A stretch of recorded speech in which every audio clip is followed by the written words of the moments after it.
नमस्ते दोस्तों, कैसे हैं आप सभी। आपका स्वागत है मेरे YouTube चैनल पर। आज मैं कोई आयुर्वेदिक औषधि लेके नहीं आया हूँ, बल्कि भोज्य पदार्थ के रूप में एक औषधि है जो है रागी आटा। इसके बारे में आपसे चर्चा करने वाला हूँ, क्योंकि शुगर जैसे पेशेंट हो जाते हैं हम, और कोलेस्ट्रॉल हो जाता है, बीपी हो जाता है, हृदय रोग हो जाता है, मोटापा हो जाता है, एनीमिया, हृदय रोग, अलग अलग बीमारियों से हमारे आसपास या हम स्वयं, हमारे घर में कोई परिजन, कोई रिश्तेदार तो घिरा रहता है इन बीमारियों से। रागी आटा एक ऐसा आटा है जो मधुमेह में भी बहुत फायदे देता है, क्योंकि उनके पास ज़्यादा ऑप्शन खाने के नहीं होते हैं। जब मधुमेह दूसरी स्टेज, तीसरी स्टेज, चौथी स्टेज पर पहुंच जाता है तो आप समझ सकते हैं कैसी स्थिति हो जाती है मधुमेह के रोगी के लिए। तो ऐसी स्थिति में कई बार क्या होता है कि रोटी खाने को मन करता है। अब गेहूं की रोटी अधिकतर पूरे भारत में खाया जाता है, लेकिन उससे बहुत ज़्यादा इफेक्टिव स्वास्थ्य के लिए ये है रागी आटा।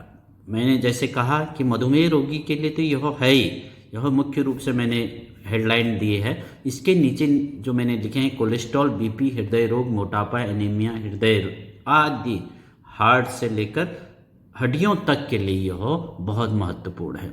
ऐसा नहीं सोचना कि हम बीमारी हो गई तभी तक इंतजार करना। हम अपने डेली रूटीन के जो अपना रसोई है किचन में, इसकी व्यवस्था कर सकते हैं। रागी आटा हमारे पास ऑप्शन रह सकता है कि मैं गेहूं आटा कम खाऊं और आटा रागी का ज़्यादा खाऊं, है ना। तो इस विषय में आज आपसे चर्चा करना चाहूँगा कि रागी आटा के क्या गुणधर्म हैं। मैं इसको तुलना करना चाहूँगा आज आपके बीच की रागी आटा और गेहूं के आटे में क्या अंतर है, कैसे इंग्रेडिएंट हैं इसके, क्यों हम कहते हैं, क्यों डॉक्टर सलाह देते हैं, वैद्य सलाह देते हैं, गुरुजन सलाह देते हैं कि रागी आटा प्रयोग करें।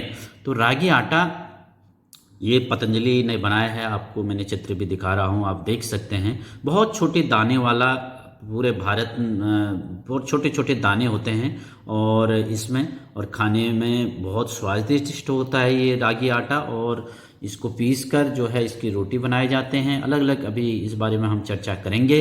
रागी आटा को अन्य नाम से कई बार क्या होता है कि भारत के डिफरेंट शहर में, राज्यों में अलग अलग नाम से इसको पुकारा जाता है। जैसे उत्तर भारत में हरिद्वार में इसको, हरिद्वार उत्तराखंड में इसको मंडुआ बोला जाता है। उत्तराखंड, हिमाचल प्रदेश में इसको मंडुआ बोला जाता है। नाचनी साउथ इंडिया में बोलते हैं, कुछ क्षेत्र में इसको मांडिया में बोलते हैं, और अंग्रेजी में इसे फिंगर मिलेट भी कहते हैं। आजकल तो मिलेट, प्रधानमंत्री जी ने तो योजना पूरा आह्वान किया है, मिलेट का भोज्य पदार्थ खाइए, मिलेट खाइए करके।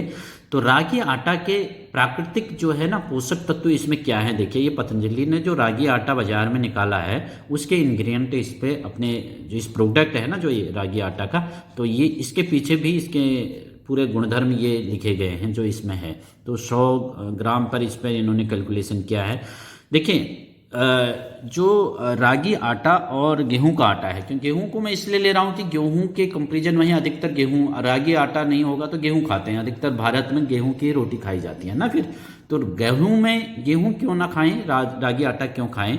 तो इसके इंग्रेडिएंट हैं जो मुख्य रूप से, अन्य जो इसके कंपोनेंट हैं या इंग्रेडिएंट हैं वो तो गेहूं के बराबर ही हैं। लेकिन देखिए, मैंने जहां पर हाईलाइट किया है इसमें फाइबर तो बहुत महत्वपूर्ण होता है। फाइबर की मात्रा, इस बारे में अभी मैं चर्चा करूंगा। शुगर लेवल तो लगभग बराबर है, 0.3% बराबर ही होता है गेहूं और रागी में। लेकिन जो फाइबर की मात्रा है तो ये बहुत इंक्रीज होता है, 3 गुना बढ़ जाता है। आप सोचिए 3-4 गुना जब जंप करेगा फाइबर, तो और कैल्शियम की मात्रा तो बहुत ज़्यादा रहती है इसमें। तो ये पूरा कैलकुलेशन आप देख सकते हैं। सोडियम कितना % है, आयरन कितना है, फास्फोरस कितना है।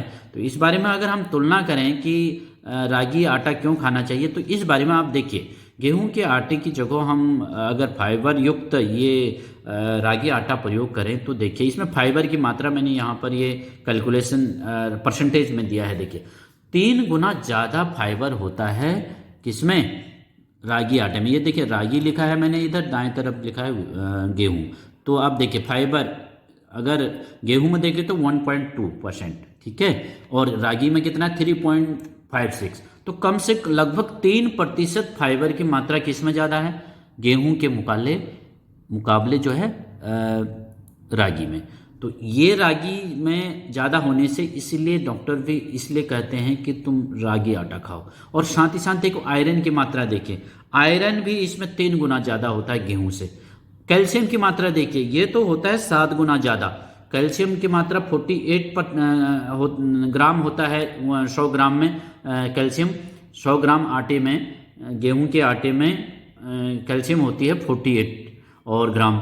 और कैल्शियम जो है 100 ग्राम रागी के आटा में 344 होता है। बताइए, अब ये परसेंटेज में देखिए, तो इतना गुना ज़्यादा है रागी आटे में कैल्शियम। तो कैल्शियम, आयरन और फाइबर के गुणों के कारण रागी आटे को खाने के लिए कहा जाता है वैद्य के द्वारा, डॉक्टर के द्वारा। तो अगर हम डेली अपने रूटीन में अलग अलग जो पकवान बनाते हैं, भोजन बनाते हैं, रोटी बनाते हैं, हलवा बनाते हैं, आदि आदि पकवान जो जिस भी रूप में हम खाते हैं आटे को, तो उसमें प्रयोग करें तो हम अनेक बीमारियों में बच जाते हैं। तो सर्वप्रथम मैं चाहूँगा कि आपको बताना कि मधुमेह की रोगी को ये किस प्रकार फायदा देता है।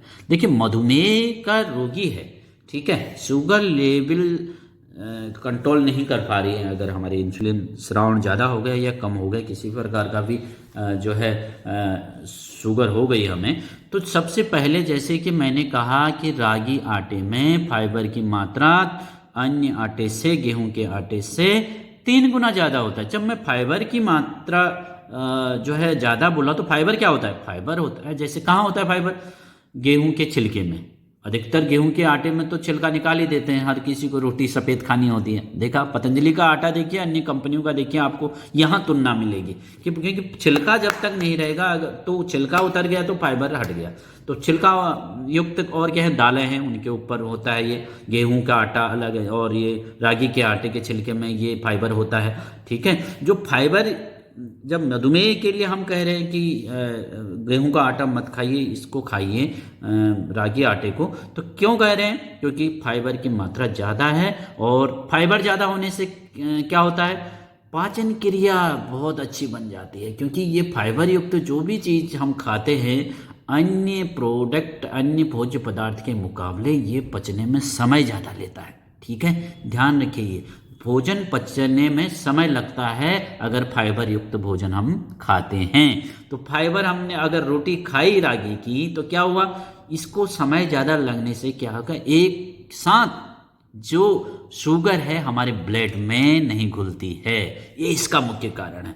क्योंकि शुगर रिलीज ना हमारे ब्लड में धीरे धीरे होती है। जब शुगर धीरे धीरे जा रही है ब्लड में खाने के बाद, तो क्या होगा? तो शुगर लेवल कंट्रोल रहता है, ये इसका मुख्य कारण है। और जिसका शुगर ठीक है उसमें, तो शुगर ठीक करने में फाइबर बहुत महत्वपूर्ण है। मैं केवल फाइबर की अभी ये चर्चा कर रहा हूँ। फाइबर होने से क्या होगा? कोलेस्ट्रॉल और ब्लड प्रेशर भी नियंत्रित रहता है। जिस भी प्रोडक्ट में फाइबर ज़्यादा होता है उसका हम सेवन करते हैं। तो वजन में नियंत्रण, क्योंकि वजन नियंत्रण, गैस नहीं होगी, कब्ज नहीं होगी और पेट पूरा साफ रहेगा, तो वजन नियंत्रण में भी फाइबर बहुत महत्वपूर्ण है।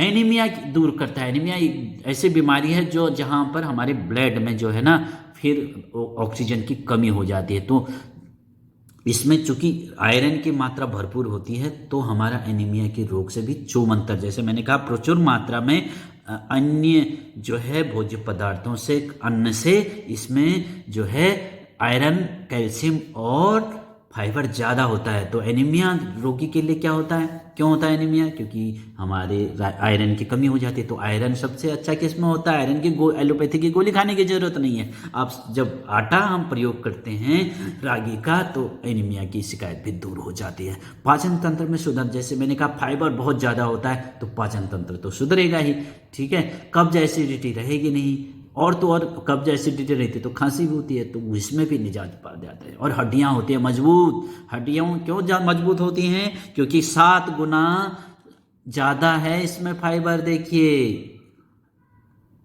7 गुना ज़्यादा कैल्शियम है। ये यहाँ पर देखिए, कैल्शियम की मात्रा 344 है रागी में, और 100 ग्राम में 344% है, और इसमें क्या है? 48। तो ये आप देख सकते हैं कैसे इसका फ़ायदा है रागी के आटे को खाने से, इसके सेवन करने से हड्डियां होंगी मजबूत। शुगर हो गई तो हड्डियां कमज़ोर होंगी, तो उसमें भी फ़ायदा है। और जिनको शरीर में जोड़ों में दर्द रहता है उनके लिए तो रामबाण है ना, हड्डियों को मजबूत करता है, क्योंकि कैल्शियम बहुत प्रचुर मात्रा में है और फास्फोरस प्रचुर मात्रा में है रागी में। तो दोनों में अन्य अनाजों से बहुत ज़्यादा प्रचुर मात्रा में जो है इसमें कैल्शियम और फास्फोरस रहता है, तो हड्डियाँ रहेंगी मजबूत, तो आप स्वस्थ रहेंगे।